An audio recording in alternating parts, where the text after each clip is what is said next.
Hoje a gente fazendo a nossa última entrevista do ano, às vésperas do Natal. Muito feliz e honrada em receber o nosso amigo querido, advogadaço, professor Leandro Bock. O Lê vem falar com a gente sobre a retrospectiva dos temas do direito do trabalho, que foi um ano intenso, né, Lê? Muito. Eu quero convidar vocês a estarem com a gente, curtam, compartilhem, comentem, sugiram temas.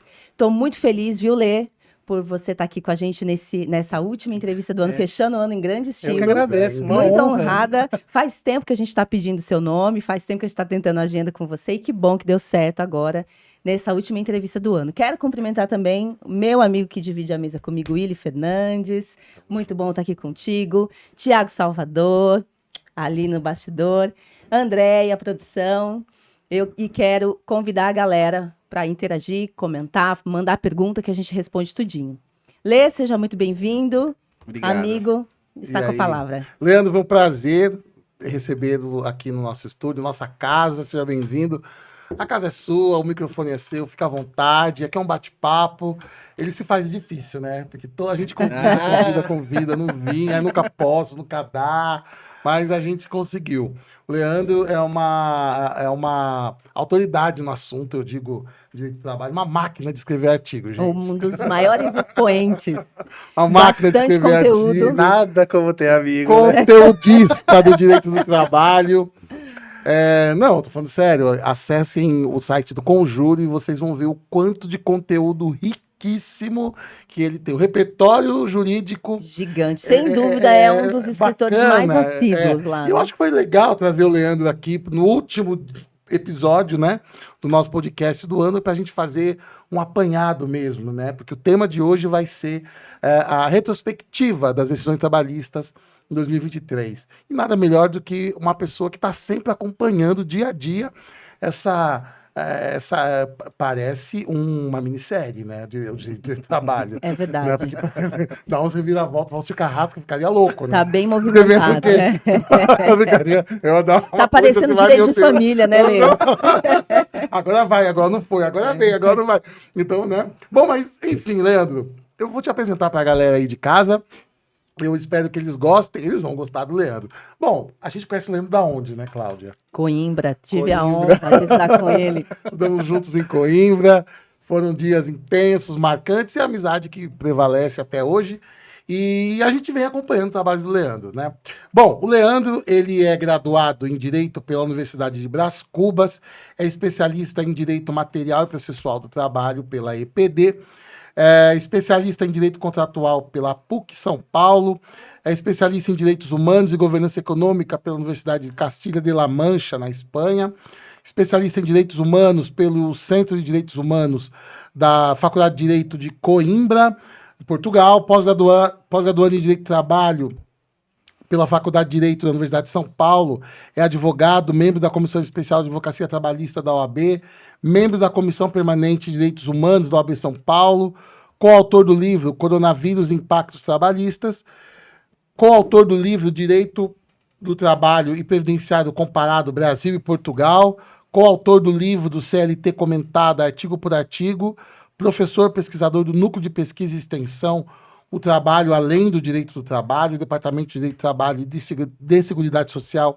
da Universidade de São Paulo, coordenado pelo professor Guilherme Guimarães Feliciano e colunista da revista Consultor Jurídico, da Conjur. Bom, gente, eu falei que é de perder o fôlego, né?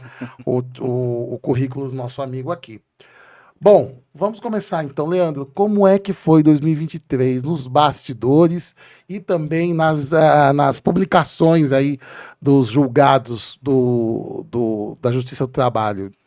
Bom, primeiro eu só quero agradecer mais uma vez pelo convite e dizer que realmente é uma honra, um privilégio, uma alegria enorme estar aqui com vocês, né? E ter amigos, né? Vem sempre falando tudo isso de bom de aqui, porque vocês são meus amigos, né? Obrigado, gente. Obrigado mesmo, de coração. É um prazer enorme estar aqui. E, realmente, o Justiça do Trabalho, esse ano, em 2023, foi uma coisa, uma loucura, né? Nós começamos aí o ano de 2023 já... até na revista, na coluna, a gente trouxe com o consultor jurídico a questão envolvendo o vínculo de emprego sobre as plataformas, né? Sim. Que eu acho que é um tema aí que em 2024 vai ter muito, muito pano para manga, né, em razão da relação que envolve, né, esses trabalhadores. Então, engraçado que a gente começa o ano de 2024, de 2023 falando de plataforma, e o ano também ele vai se encerrando e o pessoal ainda discutindo a relação das plataformas. Tivemos agora recentemente aí uma decisão do Tribunal da Segunda Região, né, do TRT2, trazendo novamente aí em pauta a emblemática reclamação constitucional, né, julgada pelo ministro Alexandre de Moraes, sobre a questão envolvendo esses motoristas, esses trabalhadores por aplicativos, se tem ou se não tem o vínculo, se a Justiça do Trabalho é ou não é competente. Então, esse tema, em particular, é um tema que, assim, eu tenho muita curiosidade, né, eu estudo muito, sempre procuro estudar bastante sobre esse tema, porque é uma coisa muito, muito... assim, tem gente que acha que é simples, tem gente que acha que é complexa, tem gente que acha que é simplesmente não sabe se aplica a CLT, se não aplica. E aí, nesse ponto, é uma situação que a gente vê, desde quando começou isso, né? A gente estuda e fala quais foram as soluções jurídicas para essa questão envolvendo esses motoristas, esses trabalhadores, né? E qual que foi o conflito que teve do trabalho? Realmente, esse trabalho desrespeita as decisões do Supremo ou não? A Justiça do Trabalho é ou não é competente para decidir a relação com essas pessoas? É um trabalho autônomo? É um trabalho intermitente? Tem um reconhecimento? Então, como que fica essa questão? E os argumentos para os dois lados são muito defensáveis, né, Lê? Esse é o problema. Muito bom. Assim, são argumentos, as decisões do TST, que nós temos as turmas que reconhecem o vínculo e as que não reconhecem. Então, se você pegar os dois votos são maravilhosos, você tem argumento, né, para eles. Lembrando que, assim, a gente fala de reconhecimento de vínculo de emprego. Então, nós temos o quê? Nós temos que ter aqueles requisitos do artigo 3º. Eu também sou um cara muito curioso, por quê? Porque eu uso muito o aplicativo. Diariamente eu uso a Uber, a 99, a InDrive. Lembrando que quando a gente está falando de plataformas, a gente está fazendo aqui um recorte específico, né, na questão dos aplicativos Uber, né, mas são vários os trabalhos. Sim. Nós temos aí Uber, iFood, Rappi, Log, diversos outros trabalhos por plataformas que também não está disciplinada a matéria. E eu pergunto muito para os motoristas. Eu falo, e aí, você é ou não é empregado? O que você acha? O que você traz? É impressionante. Totalmente dividido. Tem gente que acha que é empregado, tem gente que não acha que não é empregado. A forma de remuneração, os critérios, cada dia eu descubro uma coisa nova sobre os aplicativos. E é uma coisa que, assim, eu não vi um debate intenso sobre o assunto, né? Então, assim, por isso que eu acho, minha opinião, que a gente tem que realmente estudar o tema, mas também ouvir o pessoal. Sim. Ouvir quem está ali na linha de frente, que são os motoristas, né? Aí você pega, por exemplo, quem reconhece os motoristas que falam que são empregados. Não, realmente, eu trabalho 12 horas, faço trabalho 12 horas, eu tenho metas, eu tenho que cumprir, a Uber me desliga, eu tenho isso. Na outro ponto, o rapaz fala, não, eu não tenho nenhuma relação, não tenho nenhuma ligação com a plataforma. Se eu quiser ficar um mês sem trabalhar, eu fico, não tem nenhum problema, eu ligo a hora que eu quero, eu faço o jeito que eu quero. Eu não quero ser empregado, porque eu tenho a liberdade. Então, a gente fica numa situação bem difícil de falar assim, pô, e agora? Assim, todas essas questões, né? Será que... Aí fica uma reflexão, né? Será que a gente vai deixar o Poder Judiciário trazer essas diretrizes? Ou é melhor que o Poder Legislativo venha e fale, olha, é uma situação diferente, é uma relação nova, como que a gente vai lidar com isso? Que são as novas formas de trabalho que a tecnologia vem numa velocidade sem precedentes. Sim. A pandemia acelerou, dizem, né? Que acelerou pelo menos em mais de 10 anos. Sim, mais de 20 anos. Né? Interessante que você encerra a sua coluna de hoje lá no Conjur fazendo essa reflexão, né, Lê? Como é que vai ficar? Isso é essa é uma dor muito própria dos profissionais do direito, porque a gente não tem resposta, né? O fato social acontece e o direito corre atrás para regular cada um com as suas visões. O que eu queria que você explicasse melhor, Lê, para a gente quais são os argumentos que defendem o reconhecimento do vínculo e os que não defendem o reconhecimento do vínculo. Sim. Porque, fundamentalmente, o que se diz é a questão da liberdade que o trabalhador teria para escolher se trabalha ou não trabalha, em qual horário trabalha. Mas a gente sabe, pelo menos na minha modesta visão jurídica e social, a gente sabe que tem uma questão social importante aí por trás, que coloca esses trabalhadores reféns das condições impostas pelos aplicativos, e essa liberdade me parece, assim, um tanto maquiada, mas enfim, eu gostaria de ouvir você a respeito disso. Vamos lá. Então, assim, os argumentos que, assim, reconheço o vínculo. Para ser empregado, tem que ter os requisitos do artigo 3º. Subordinação, habitualidade, onerosidade, pessoalidade e o trabalho ser executado por uma pessoa física, né? Sim. O requisito importantíssimo da relação de emprego é a subordinação. Hoje nós temos uma discussão sobre a subordinação algorítmica. Ou seja, por mais que seja uma intermediação de uma plataforma, ali quem que controla? Para quem que o motorista responde? Como que é feito esse controle da atividade dele? Tem uma pessoa? Teoricamente não. Você não tem uma pessoa comandando ele. Mas você tem uma plataforma e você tem um algoritmo, que ele está dando as diretrizes. Então vamos colocar assim. Ah, eu tenho a liberdade, mas às vezes o algoritmo ele não deixa você. Ele manipula essa situação.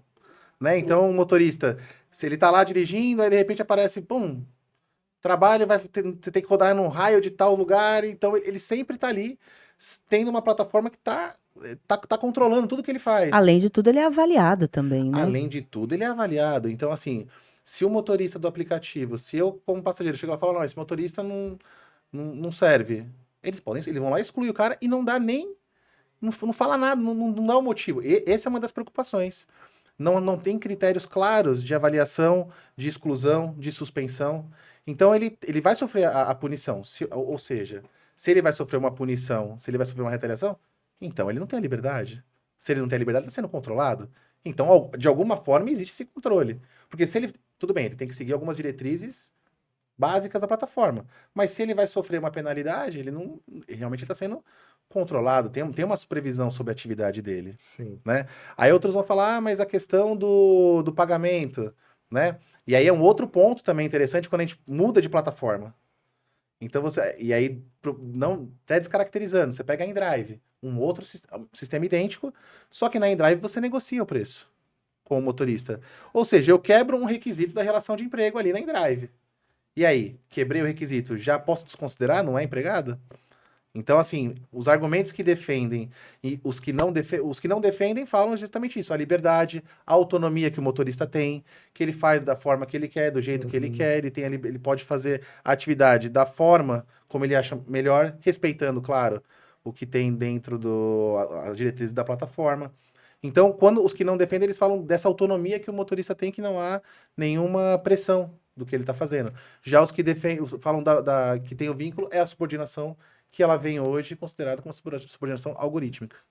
Agora, por um outro lado, eu sempre sou o chato, tá? Só pra... O trabalhador o motorista vai trabalhar quando ele quer.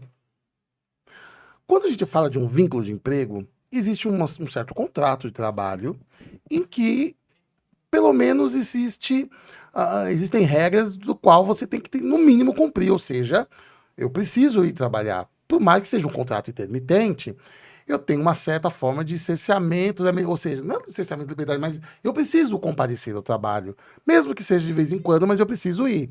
Ou algumas horas, mas eu preciso ir, eu preciso estar lá. Nesse caso dos motoristas, se eles não forem trabalhar, eles não têm necessidade de obrigatoriedade. Reformulando, eles não têm a obrigatoriedade de trabalhar. Se eles forem, eles ganham. Se eles não forem, tá tudo bem. Não vai haver uma penalização se eles não atenderem a uma corrida que acontecia antes. Que parece que mudaram as regras do jogo. Né? Então, me parece que dentro desse universo de inúmeras relações, relações de vários motoristas com esses aplicativos, a gente não pode nivelar tudo por baixo. Porque existem motoristas que, de fato, estão ali sempre, trabalhando 12 horas. E existem uns que são esporádicos. Que, inclusive, faz voltando do trabalho. Fala assim, eu saio do meu trabalho, vou ganhar um dinheiro a mais, uso o aplicativo. Então assim, eu concordo que, de fato, exista, sim, uma relação, um vínculo trabalhista, porque tem. Tem um vínculo trabalhista. Por mais que eu trabalhe quando eu quero trabalhar, existe, sim, um vínculo, sim, entre eu e quem me fiscaliza, quem me disponibiliza a corrida, quem desconta por ter me indicado um determinado passageiro. Agora, Também tem uma outra questão de que se eu não quero trabalhar, também não sou penalizado por eu ser cadastrado como motorista e eu não querer levantar no sábado de manhã para fazer uma corrida, por exemplo. Eu acho que nesse ponto a gente tem que. Nós não podemos simplesmente dizer que não há vínculo trabalhista simplesmente porque não há contrato de trabalho, porque eu não sou obrigado a aparecer no trabalho. Quando o ministro Alexandre de Moraes ele vem e fala, mas pode fazer, vou já indo para o outro ponto da reclamação trabalhista que a gente estava falando, reclamação processual, nós estávamos falando antes aqui do início da gravação, em que ele fala que da atividade fim, se baseando numa DPF, que você bem trouxe o exemplo para a gente, ele se baseia numa DPF que não tem nada a ver com a proposta colocada. Então, veja bem, essa reclamação ela foi muito questionada, né?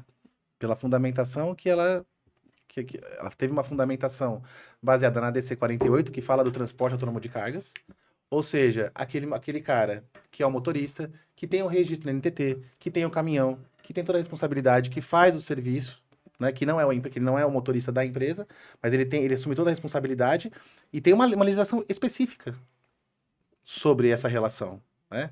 E ele traz a DPF 324, que fala que admite outras formas de contratação que não o que está na CLT.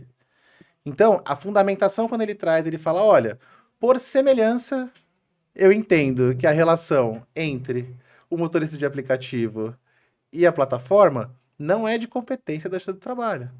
Mas é assim, olha, se a Justiça do Trabalho não é competência de vínculo, quem que vai ser? Quem que vai ser? É diferente também, por exemplo, eu ingressar com uma reclamação do transporte de carga pleiteando vínculo.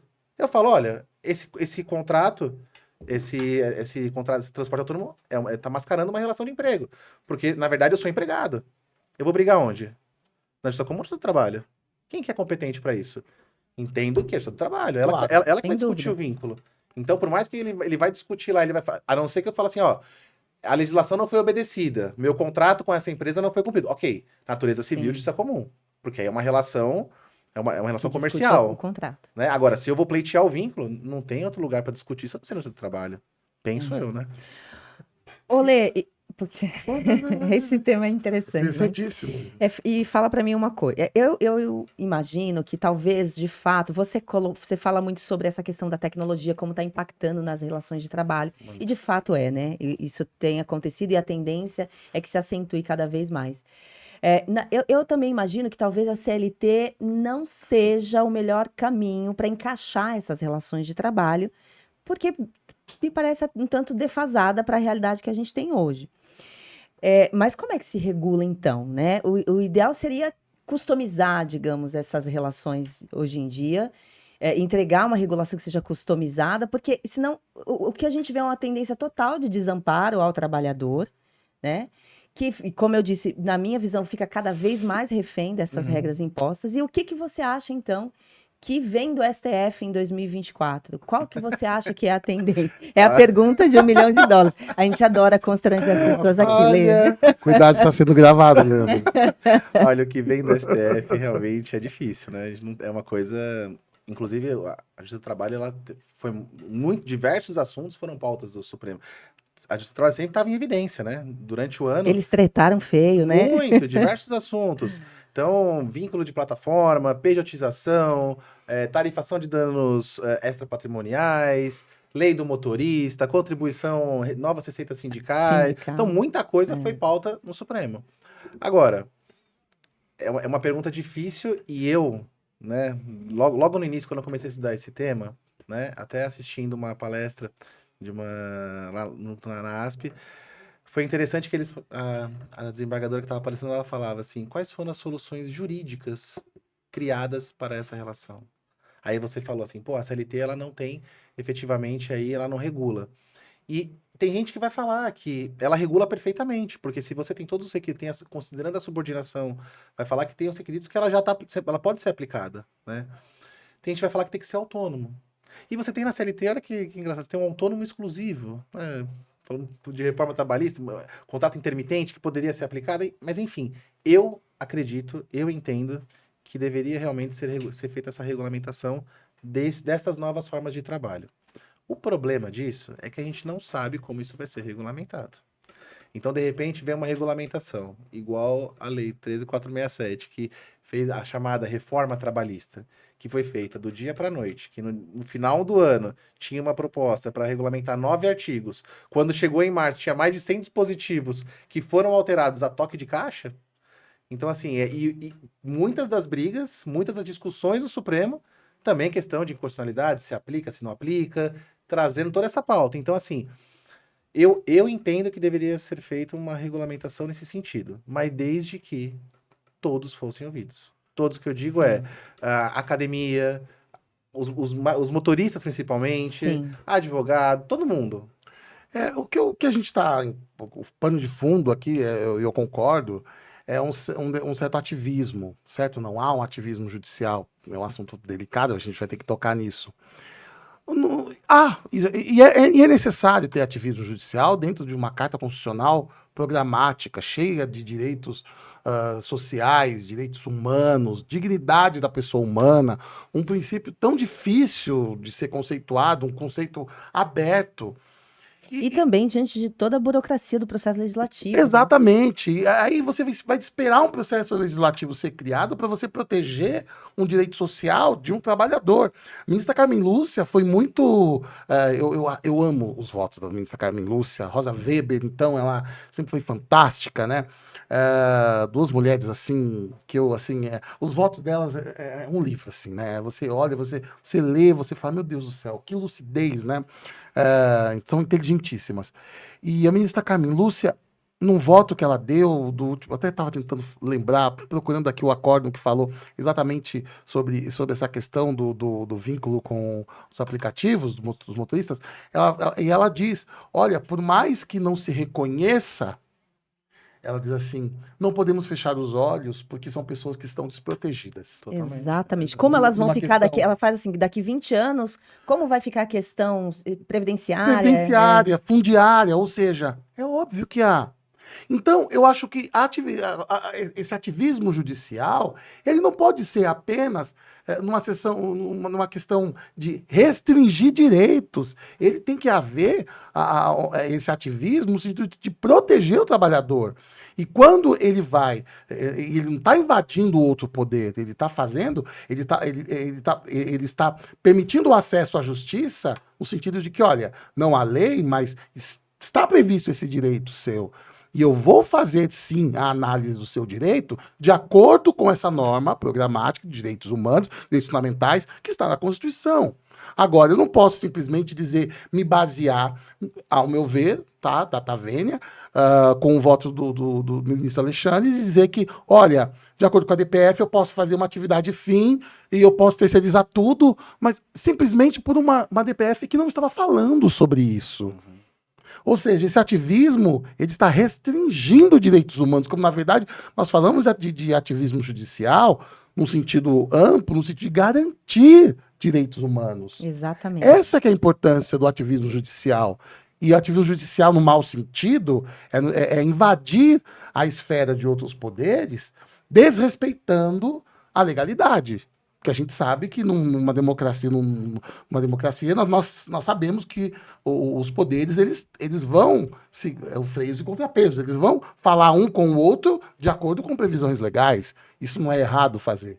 Agora, o que estão fazendo com os motoristas aplicativos é uma verdadeira injustiça. E assim, isso nós estamos falando, fazendo esse recorte no motorista, mas vamos lembrar também aqui, estamos na Paulista. Quem nunca viu o entregador de chinelo com a bicicleta? Por favor, fale mais sobre isso. Não é? Então, assim, são esses trabalhos que não tem nenhuma proteção, zero proteção. Então, você não tem nada de garantia, nada de seguro, previdência, né? Então, como que você vai fazer isso é uma dificuldade. Então, quando a gente fala do trabalho de plataforma, assim, a gente tem a questão dos motoristas, que é uma situação bem específica, que está sempre em pauta, mas são inúmeras as outras plataformas que existem, Sim. que a gente também não tem o conhecimento, mas é uma relação, é um trabalho de plataforma. E realmente é uma coisa é uma questão que dá muito trabalho de você conseguir, talvez você não vá conseguir num primeiro momento atingir todos, né? Mas algo tem que ser feito. algo precisa ser regulamentado. Qual que é a solução? E, novamente, qual é a criação jurídica para a solução desse problema? Sim. Vamos lembrar que a gente teve a terceirização. Foi sempre uma polêmica no nosso trabalho, que foi regulamentada durante muito tempo pela famosa súmula 331. Todo mundo conhece a súmula 331, que fala sobre a terceirização, né? Quanto tempo essa súmula ficou vigente? Até chegar o momento que houve aí a reforma, que houve certo ou errado, hoje você sabe como funciona a terceirização. Que demorou muito para ser regulamentada, mas hoje você tem a noção ali como qual que é, que você pode terceirizar atividade, sempre a discussão, né? Atividade meio, atividade fim, isso pode, se não pode, subordinação estrutural, não tem, como que aplica. Então hoje você tem um regulamento, você consegue entender como que isso é feito. Uhum. Mas, e penso eu que nós vamos ter essas questões. Deixar para o Poder Judiciário, porque agora o que acontece? E aí, voltando na questão da reclamação, hoje você tem todas as... E aí, outro assunto também muito discutido, pejotização. Sim. Que nós tivemos aí decisões. Até então, tínhamos a primeira turma e a segunda turma, uma delas considerando a pejotização válida. Depois veio o julgamento na outra turma, não me recordo se foi na primeira ou na segunda que confirmou, mas chancelando a pejotização. E o mais engraçado é que no voto ele fala: admite-se outras formas de contratação, ainda que por pejotização. Assim, o voto fala da pejotização, né? Porque o que é a pejotização? Isso, explica Isso, pro nosso na verdade, assim, quando a gente fala de pejotização, a gente tem uma relação entre empresas, né? Uhum. Então eu sou um advogado e tenho a empresa e sou contratado como um PJ daquela empresa, não sou um empregado. Mas desde que você... É uma relação empresarial, vamos dizer assim, que é empresarial. Agora, o porquê que isso acontece? Muitas relações, a pessoa é contratada num sistema de PJ, onde ela tem a empresa aberta, onde ela tem ela é uma empresa, ou seja, já descaracteriza uma relação de emprego, porque não é pessoa física, ela já está com pessoa Sim. jurídica, mas muitas vezes ela vem para mascarar uma relação de emprego. Então eu chego aqui, ó, você vai ser contratado, ó, mas tudo bem, mas você tem empresa aberta? Então eu vou te contratar no sistema PJ. Os impostos são menores na contratação do PJ. Então, assim, teoricamente, o empregador ele vai pagar menos impostos, a pessoa também vai descontar menos, e ela vai ter uma relação ali que não é uma relação de emprego. Agora, se eu tenho dentro dessa relação, ainda que por essa forma de contratação, eu tenho horário para cumprir, eu tenho um chefe, eu tenho que respeitar tudo ali dentro da empresa, eu sou empregado. Sim. Então aí vai, a CLT ela tem o artigo 9º que ela fala, tudo que for para fraudar, burlar ou desvirtuar a legislação, ela não vai ser considerado. Então, se eu entendo que essa relação de PJ, ela é efetivamente uma relação para mascarar um vínculo de emprego, vai ser desconsiderado. Mas o Supremo já analisou essa questão de outras formas, envolvendo contrato com escritórios, contratos de médicos. Médicos, assim, professores, né? Dificilmente você vê essa relação, né? Uhum. Aliás, qual que é o médico que você... Raríssimas vezes você vê um médico e fala assim, não, eu sou contratado num regime seletista. Quase ninguém. É muito raro. É. Né? Então, a gente, como diria até o Auri Lopes, ele fala, nós estamos acostumados a normalizar as anormalidades, né? O funcionamento anormal das coisas, né? Então, Mas você sabe que é legal essa fala de normalizar a normalidade, é muito oportuna mesmo, na minha visão, porque quando a gente fala, a gente está discutindo vínculo de emprego de motorista, de aplicativo motorista ou trabalhadores de aplicativo. Pejotização. Para mim, fica muito clara essa tendência de precarização do trabalho. É impressionante como a conta só cai no colo do trabalhador. A gente presta serviço para o Sindicato dos Médicos do ABC e a gente fez um movimento grande contra essa questão da pejotização, porque, de fato, na minha visão, é um entendimento, na falta de uma palavra melhor, assim, eu não gostaria de adjetivar, mas é um entendimento covarde que atribui ao empregado todo o ônus, a responsabilidade de provar que aquela relação era maquiada. E aí você falou da questão dos requisitos lá, que de fato, né, na realidade, a gente falava outro dia sobre a questão da primazia da realidade, né? Na realidade, os empregados, esse empresário, né, que se imagina empreendedor de si mesmo, mas na verdade ele é um empregado, e quando ele entra na justiça, se faltar um requisito dos requisitos que configuram a relação de emprego, ele não tem um vínculo empregatício reconhecido, não é isso? Sim, mas veja, por exemplo, não quer dizer também que toda pejotização ela é fraudulenta, né? Então, assim, tem não, mas realmente alguns sim, pontos. eu entendo, só para eu me explicar melhor. Na verdade, eu estou me referindo àquelas que são criadas com a finalidade de fugir da ingerência da Sim. CLT. Porque não estou generalizando, mas estou falando que grande parte. Na nossa advocacia trabalhista, eu tenho certeza que você já lidou com milhões de ações trabalhistas em que o empregado dizia, não, mas eu não era empregado. Como assim? Aí você vai perguntando e destrinchando, Sim. e nem ele sabia que ele realmente estava dentro de uma situação fraudulenta. Sim. Isso é muito mais comum do que deveria ser, mas de fato, nem todas são. Nem todas são. Então, assim, eu tô trazendo até um exemplo, né? Às vezes você tem algumas empresas que efetivamente faz essa contratação por meio de periodização. Mas aonde a periodização ali realmente ela funciona, ou seja, vou dar um exemplo, eu tenho uma empresa de, vamos dizer, de engenharia, e eu contrato efetivamente aí uma pessoa para fazer um serviço, e ela tem a liberdade de fazer para diversas pessoas da forma. Eu só exijo, falar assim, ó, só preciso desse Desse projeto, entregue tal data, é isso. Pode trabalhar para outras pessoas, pode fazer de onde quiser. Então, por isso que cada situação ela é muito específica. Não dá para você colocar tudo No mesmo balaio. no mesmo balaio. É. Porém, quando você fala o que você vê na maioria das vezes são periodizações fraudulentas. Outro exemplo que é uma questão quando veio na CLT, cooperativa. O Sim, que a é CLT fala verdade. cooperativa? O trabalho cooperado não gera vínculo. O que aconteceu? Bum, avalanche de todo mundo, trabalho cooperado. O que você é? Não, eu sou cooperado, sou cooperado. Na Justiça do Trabalho, 99,9999 considerava que era fraudulento, porque via que não tem nada de cooperado. Não tinha aquela participação conjunta, não tinha o rateio dos lucros, não tinha o rateio das despesas. Era realmente só para falar que a lei colocou, porque se uma lei resolvesse o problema, estava tudo resolvido. Sim. Era só colocar lá. É isso, é isso, é isso. E foi o que fizeram no cooperado na época, né? Então colocaram que o trabalho cooperado não tinha o vínculo. Uma enxurrada de ações depois. Todo mundo virou cooperado do dia para noite e gerou uma enxurrada. Hoje você não vê mais. Eu, pelo menos, dificilmente vejo cooperativa na Justiça do Trabalho, porque já sabe que já vai ser condenada, né? Então, hoje não existe mais essa questão. Mas a periodização também foi um tema que foi bem discutido, que foi bem debatido. E muitas das decisões, hoje, que você tem em âmbito trabalhista, a reclamação constitucional ela se tornou um instrumento estratégico da advocacia. Começaram a utilizar agora o número de reclamações aumentou de uma forma assim gigantesca. Então a pessoa vai, aí você pode ter todo esse procedimento, chega, TT, TST, aí chega lá no final e fala, olha, ou chega nos primórdios, o trabalho não está respeitando o que vocês estão mandando fazer aqui não. Aí vem essas fundamentações da DPF 324, que vai falar das outras formas de contratação, que admite teoricamente a decisão. E aí, voltando à pergunta, né? O que o Supremo vai dizer? Não vou saber te responder. Que fúria. Porque o Supremo, e a gente estava discutindo antes aqui, porque a competência originária, aliás, a competência da Justiça do Trabalho é falar de relação de trabalho.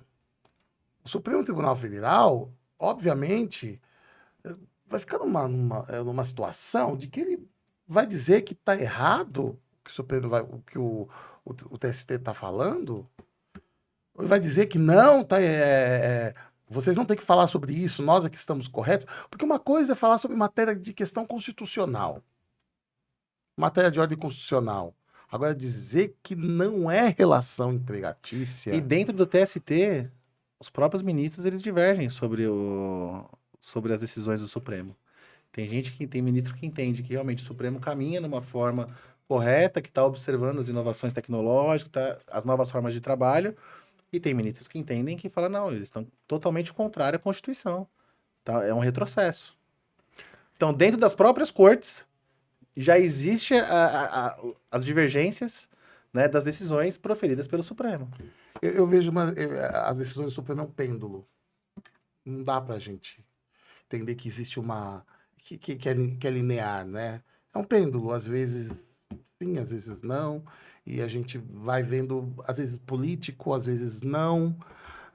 Sempre tem um ativismo judicial, mas eu nunca vejo esse ativismo judicial, por exemplo, colocando a ordem social à frente da ordem econômica, como diz o artigo 190 da Constituição Federal. Eu aprendi assim na faculdade, aprendi assim na pós-graduação. Aprendi assim, dando aula, aprendo assim no mestrado, é assim que a gente vê, e não é assim que a gente vê na jurisprudência, não é assim que a gente vê nos votos dos ministros. A gente sempre vê uma explicação econômica. A gente sempre vê esse acesso à justiça, porque quando eu uso, eu tenho muito receio da gente fala de acesso à justiça, quando eu vejo essas reclamações constitucionais chegarem no STF, você nunca vê a reclamação constitucional vindo de uma pessoa pobre. Não é a pessoa pobre que vai usar. São pessoas, são empresas, no caso de uma relação de trabalho, são empresas que detêm um alto poder econômico para se valer desses meios de bater na porta ali do judiciário, movendo grandes escritórios de advocacia através desses instrumentos jurídicos para ficar forçando essa situação, movendo o judiciário nesse formato. E aí você começa a dizer, mas calma aí, eu estou movimentando o judiciário de uma forma da qual esse acesso à justiça não está sendo igual a essas pessoas hipossuficientes, porque o trabalhador ele é hipossuficiente. Então eu começo a repensar agora, não há defensoria pública para a justiça do trabalho? E eu começo a pensar sobre isso. Então, se tem essa força de acesso à justiça, se eu estou movimentando o judiciário através de um instrumento processual para criar obstáculo contra as decisões de acesso da justiça do trabalho, por que eu não crio também as mesmas ferramentas para a outra parte? E já que você falou em questões econômicas, né? Outro tema levado também esse ano em debate, a tarifação dos danos extrapatrimoniais. Puxa né? vida. Que esse realmente é uma... Na época, né? A época, se não me engano, que eles queriam pautar a indenização com base no salário do trabalhador, nós tivemos o maior acidente da história. Acidente de trabalho da história, que foi foi Samarco, né? Samarco. E foi um dos maiores acidentes. Ou seja, no mesmo local, diversas pessoas, Sim. diversas funções, Diversos cargos. engenheiros, trabalhadores ali, realmente do chão ali.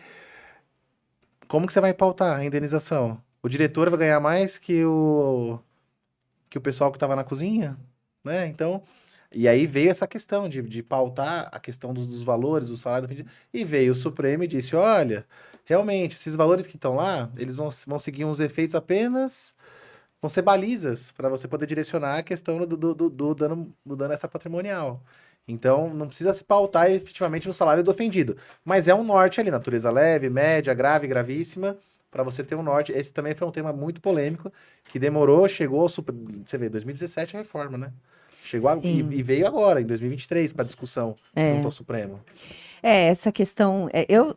Quando eu comecei a advogar, eu sou do tempo que a gente pedia indenização por danos morais a ser fixada de acordo com o prudente arbítrio do julgador. Assim, de repente a coisa foi escalando e aí, de repente chega uma tabela. Assim, você ganha tanto. Tabelamento, né? Quanto que vale sua vida? Pois é, agora vai valer mais quanto mais longe mais você chegar. E isso virou, e isso foi virando uma praxe. Então, o que eu acho que está faltando no direito, e eu gosto muito de falar sobre isso, a gente conversa muito sobre essas questões, é essa parte mais filosófica, né? A gente pensar qual é a finalidade da justiça, qual é a finalidade do direito, não é produzir justiça.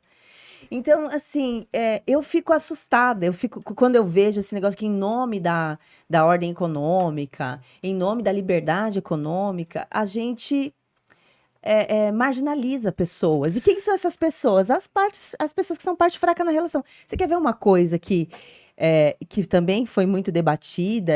Foi a questão da gratuidade da justiça para o trabalhador, a sucumbência. Como assim? Nossa! Verdade, também existe uma confusão muito grande em cima desse tema, né? Porque às vezes o trabalhador tem a gratuidade da justiça, mas tem que pagar os honorários do perito, caso ele perca. Então, isso, da minha visão, isso também... foi levado ao Supremo também, né? Isso também é a barreira de acesso à justiça. Que cai sempre no colo de quem? Do trabalhador, né? Quando nós tivemos a reforma, muita discussão teve sobre esses temas também da acesso à justiça, né? Ou seja, nós começamos a ter uma dificuldade maior do que encontrada no processo civil. Né? É verdade. A gente encontrou uma dificuldade muito maior, que o direito do trabalho sempre na vanguarda, E aí veio depois o Na processo. vanguarda, peraí, né? Também não exagera. Virou vanguarda. Muita coisa o processo civil copiando o jeito do trabalho, as ferramentas, a execução sempre do mais rápido. Gente, é impressionante como o processo civil é previsível. Você sabe o que fazer para chegar onde você quer. No direito do trabalho não existe processo, Não. lógico, né? E olha aí. Não, o direito do trabalho copia o processo civil. Tenta. Não, Tenta. e olha aí, Ele dá Ctrl-C, Ctrl-V, assim, né? você trouxe uma questão que realmente também foi pauta desse ano 2023, reconhecimento de grupo econômico na fase de execução. Sim. Foi. Como que funcionava, como que ficou, como que era. Antigamente, assim, e eu tenho muito tempo no trabalho. Desde que eu comecei, são 25 anos de contato com o justiça do trabalho. Né? Comecei com office boy e hoje advogando 15 anos. Então, essa parte de grupo econômico também sempre foi uma coisa que, na prática, eu vivenciei muito. Porque qual é o momento que você vai saber que a empresa ela não consegue ser solvente ali? Então, eu vou conseguir reconhecer o grupo econômico na fase de execução, que eu vou descobrir Sim. os sócios, as ligações, onde que tá, onde que não tá. E o trabalho realmente ela lá incluía a empresa. Eu falava assim, olha, essa empresa não tem como pagar, os sócios também não, só que o sócio tem ligação com outras empresas, quero que seja incluído no polo passivo. E a trabalho fazia isso.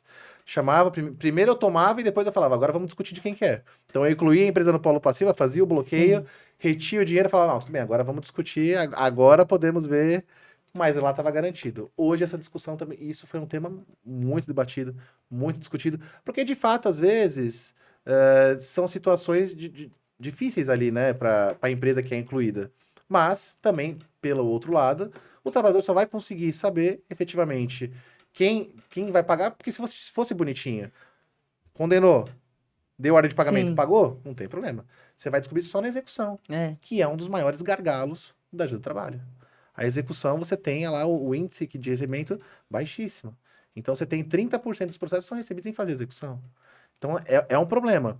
Então, hoje veio também a decisão que subiu no Supremo, se não me falha a memória, tema 1232, que discutiu da tabela de repercussão geral, trouxe essa questão, e aí a questão de ter o incidente de desconsideração da personalidade jurídica. Posso incluir na fase de execução? Posso. Desde que eu use o incidente, que até então o processo civil tinha lá no artigo 33, que veio com a reforma no 855, incluiu também a possibilidade de ter aí o incidente de desconsideração. Realmente, traz uma situação bem delicada, bem difícil, porque dependendo da decisão, que ainda está lá, né, efeitos modulatórios, como que vai ficar isso ou não, vai impactar milhares e milhares e milhares de processos. E esses efeitos modulatórios ainda não tem, né? Então, o que vai fazer? Vale para quando? A partir de quando? Sim. Como que pode? Como que funciona? Então, isso também foi um tema de muita discussão. E as empresas, realmente, hoje você vê a quantidade de empresas que são incluídas na fase de execução, são inúmeras. São muitas, né? Mas aí aí volta novamente, né? Como que você vai saber? E assim, houve um acerto ou não dessa decisão, né? Possibilidade de poder discutir ou não, porque o processo também ele tem que ser eficaz e célere, né? Exatamente. Eu Olê, tenho processos com mais de 20 anos lá, de verdade. Eu tô num De mais de processo 20 de anos. 82, que eu não tinha nem nascido ainda. Sério? Eu tô te falando. Mas tá recebendo, pelo menos? Nada. É duro, hein? Olê, fala pra mim, como é que tá a questão da arbitragem na Justiça do Trabalho? Olha, a arbitragem, assim, dificilmente você vê, né, os conflitos ser resolvidos por meio de arbitragem. Ela foi permitida, inclusive nós tivemos a questão do hipersuficiente, que é aquele trabalhador que você tem um salário superior e tem o curso, né, Sim. a formação, que aí ele até fala que nesses casos a arbitragem ela pode ser aplicada perfeitamente. Mas a gente não vê muito o uso da arbitragem. Eu, particularmente, não vejo o uso da arbitragem, até porque, quando a gente fala de arbitragem, eu não sei, né, sempre me leva um pouco a pensar na questão da comissão de conciliação prévia, né? Sim. Você lembra da comissão? Que era, a ideia é sensacional. Eu acho que a ideia é muito boa, você desafogar isso do trabalho e tentar outras formas de resolução do conflito, né?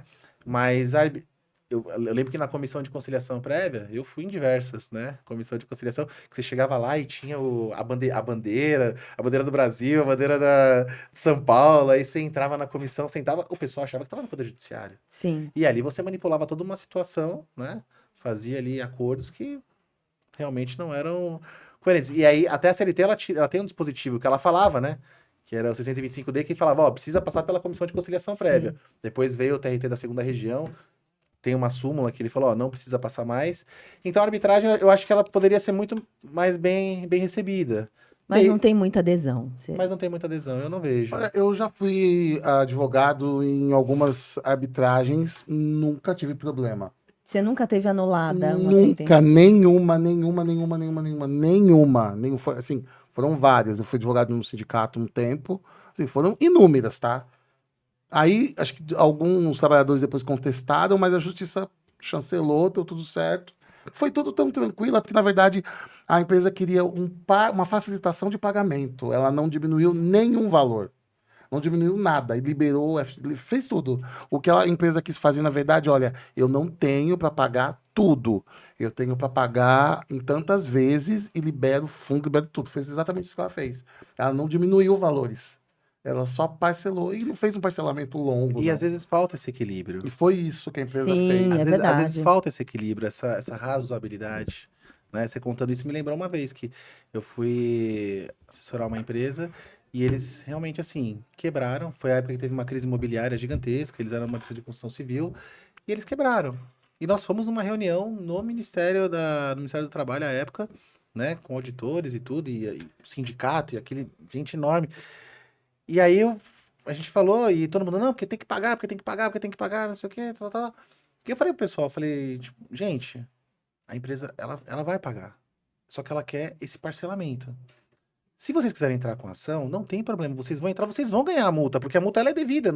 Uma coisa não justifica a outra. A multa ela é devida. Mas se vocês tiverem um pouquinho da razoabilidade, a gente conseguir fazer esse acordo aqui, ainda que com esse parcelamento, tudo bem. A gente conseguiu, eram mais de 30 pessoas.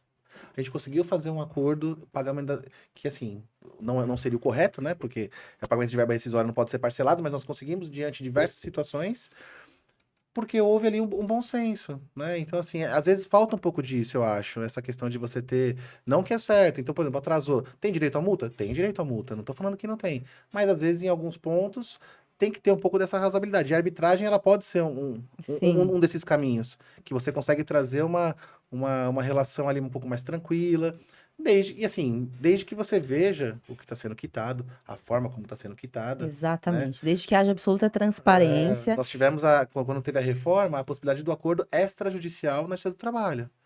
Só que, assim, você pode, desde com partes distintas, que eles falam que você acabou normalizando a famosa casadinha, né? Ou seja, que eles faziam um acordo antes. Isso realmente é ilegal, a casadinha. O que é uma casadinha? Para quem não conhece, né? Você chegar lá e falar, ó, tô com um acordo com você, resolvo esse problema, tudo já combinado, vou lá e entro e uso de trabalho como órgão homologador. Tá errado, isso não pode ser feito. Agora, se eu vou fazer uma forma de conflito, eu vou resolver aquele conflito, falo, ó, vamos resolver isso, mas tudo bem, vai com o seu advogado, faça o seu processo, a gente vai conversar, vai discutir as verbas, e não que seja apenas o pagamento de verbas rescisórias, porque aí você utilizar ele também como um órgão homologador tá errado. Então você pode também usar o acordo extrajudicial, que é uma outra solução, é um processo normal, você ingressa com a ação, Isso eu nunca ele vai para o Sejus, que aí eles vão verificar efetivamente se aquele acordo é ou não é válido. Sabe onde acontecia muito isso? Com o trabalho justamente do trabalhador hipersuficiente, que tem um salário acima de... Não me foge Acho os que era valores. 12 mil reais, alguma coisa assim. Um salário elevado, com formação universitária, que ele consegue discutir aquela questão. Então, porque fica essa presunção de que ele tem mais condições de entender o que ele está fazendo, né? O que nem sempre também é verdade. O que nem sempre é verdade, tá? Eu já ia falar disso, mas eu falei, não, A arbitragem, só para deixar claro, para o público poder entender também, não pode haver supressão de verba alguma. Exato. Alguma, não pode haver supressão de verba. O que vai haver é uma facilitação de pagamento. Só isso. E se a pessoa pode concordar, se não concordar, não pode haver. Então, eu sou uma entusiasta de outros métodos de resolução de conflito. Eu acho que é sua tese de mestrado. Né? Eu acho que é muito bacana. A minha preocupação é quem são os personagens desse acordo. São pessoas que estão plenamente cientes de que elas não estão ali falando com o juiz, Quais são as consequências daquilo, de uma eventual renúncia que ela faça? E eu acho isso importantíssimo, porque eu também não fico com a ideia de que porque a pessoa tem um salário alto e tem uma formação, ela tem noção do que ela está fazendo. Eu acho que é Exato. temerário a gente concluir dessa forma. Exato, eu concordo. É a mesma coisa, né? Todo mundo fala que o trabalho é muito protetivo. Mas eu acho, por exemplo, o direito do consumidor muito, muito mais protetivo que o direito do trabalho. E aí, mas por que eu falo disso? Porque às vezes, quando você fala assim, a pessoa não consegue decidir, tal, tem um valor de salário elevado, e nem sempre tem aquele conhecimento. Mas quando você parte do lado do consumidor, você vê, às vezes você compra um produto, qualquer pessoa, né? Você não tem que ter conhecimento técnico sobre aquilo, Exato. né? Mas por que ninguém fala mal do consumidor? Porque todo mundo é consumidor, né? Desde Exatamente. do mais baixo ao mais alto, todo mundo é O consumidor. trabalhador. Todo mundo. Agora, o trabalhador, nem todo mundo é Exatamente. regido pela CLT, né? Eu que sou trabalhadora, tô ali no... eu defendo mesmo o trabalhador. E eu acho assim que o perigo nessa tentativa de criar mecanismos para regular, precisa ter, como você falou, Lê, eu concordo plenamente, integralmente, que todo mundo precisa ser ouvido. O trabalhador, porque muitos trabalhadores, voltando aos trabalhadores de aplicativo, muitos deles estão convencidos de que eles são empreendedores Sim. deles mesmos. Eles não são, eles estão A ideia perdendo direitos importantes. Como é que isso vai repercutir na questão previdenciária? Eles não sabem, eles não pensam. Muitos não nem tem. pagam previdência. Então, Aliás, essa ideia de ficar plantando na cabeça das pessoas de que você é empresário de si mesmo é uma ideia que quando as pessoas chegarem com 60 anos de idade, elas vão ver que elas não têm direito à proteção social alguma. alguma. Isso é um perigo que, e assim, e a gente precisa que o governo também fale e reforçar a ideia de que as pessoas precisam pagar a previdência social. Não só a previdência privada, gente. Você vai ter direito apenas durante alguns anos da sua vida. Ela é limitada, não é para sempre. Exatamente. Eles Não é precisam para ser, sempre. As esses pessoas... setores todos precisam ser ouvidos e eles precisam, e os trabalhadores precisam ser esclarecidos. Isso é Exatamente. E a fundamental. previdência social só vai ser. Você só vai pagar a previdência social se você trabalhar. Né? Existem outras formas de pagamento também. Então, acho que é muito importante a gente estar conversando sobre isso. Eu acho que tudo isso que a gente está falando, essas dificuldades, são frutos de uma reforma do trabalho, que a gente tivemos uma reforma que eu acho que comprometeu bastante nossa relação empregatícia. E eu acho que a gente tem muito que trazer o trabalhador ainda para audiências públicas. E eu acho que pessoas como você que democratizam esse conhecimento através das colunas, toda quinta-feira no Conjur, acompanhem. Qual a sua rede social, Leandro? Lê.boc. Lê.boc. Isso no Instagram, né? Isso. E no LinkedIn é Leandro Boc. Bacana. BOCCHI. BOCCHI. Que legal. Leandro, eu queria que você deixasse suas considerações finais. Estamos indo para os nossos, finalmente, de 2023. Nossa, que honra estar Que aqui delícia, hoje. né? Poxa, foi um ano, muita batalha, um ano que o nosso podcast, a gente iniciou um projeto super legal com nossos amigos, muita descontração, assuntos pesados, mas tratamos de forma reverente. Finalizamos com chave de ouro na presença do Leandro. A Cláudia, a nossa equipe de imprensa, a Andréia, está aqui. Ela falou que não ia vir hoje, eu já dei uma bronca. Falei, não, você tem que ir. Estava no primeiro, tem que ir no último também. Tá cansada, coitada. Tiago tá aqui também, legal. E eu quero agradecer. O Lucas viajando. Para variar, né? Para variar. Você está trazendo presente da Europa pra gente, não tem problema, tudo né? bem. E eu quero agradecer. Uma honra estar aqui com vocês. E, Leandro, muito obrigado pelo convite. Quero que você obrigado pelo carinho. Deixe suas considerações finais aí. Na verdade, assim, para mim é uma alegria muito grande estar aqui, né? Até pela amizade que a gente tem, é uma coisa fantástica. E hoje tá realmente assim, ao longo desse ano foi um pouco complicado por diversos fatores, assim, em tentar encaixar tudo. Mas eu queria muito, já fazia tempo que eu queria estar aqui com vocês e realmente é uma alegria, um privilégio, né? Poder discutir com pessoas tão gabaritadas igual vocês, assim, sabe? Você é nosso amigo, vai. Mas é uma alegria muito grande, de verdade. Eu agradeço muito, muito.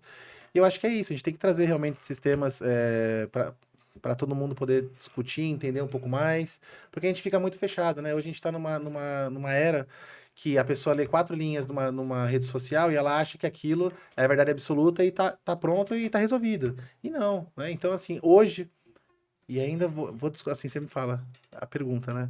O motorista, ele é ou não é empregado? Eu ainda não sei te responder. Tá Ainda não, vendo? ainda, Vamos construir então, né? ainda, Vamos ainda não construir. sei responder. É uma pergunta muito difícil. Quanto mais você Quanto pensa, mais- mais difícil Quanto mais responder. eu vou colocando, cutucando, vendo o que tá acontecendo, mais dúvida vai tendo. Vai surgindo. E eu acho que é isso. A gente vai. E isso também a gente resolve fazendo o quê? Escutando todo mundo, falando com todo mundo, trazendo esses temas para debate, né?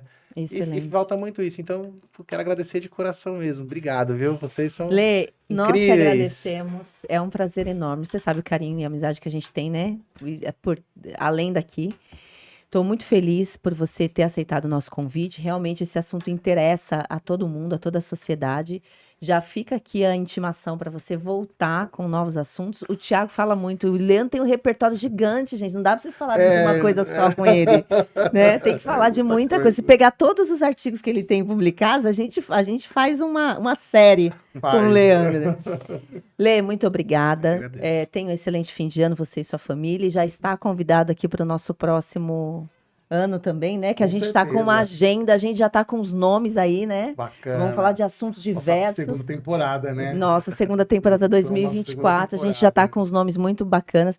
Meu amigo, muito obrigada mais uma vez. Prazer Tamo enorme ter junto. dividido essa mesa com você Isso aí. ao longo desse ano. E que venha 2024 com muita novidade e polêmica. Tem bastante coisa aí legal. Quero agradecer a nossa audiência, convidar vocês para continuar a nos acompanhar. Comenta, compartilha, fica com a gente, sugiram temas, a gente sempre pede isso. Cumprimentar o Thiago, que está aqui, sempre parceiro. Andréia, produção, todo mundo que nos acompanha sempre. Feliz fim de ano, Natal, Ano Novo, e que venha 2024 com muita saúde para todos nós. Muito obrigada, gente. Valeu, galera. Até mais. Feliz 2024. Tchau, tchau.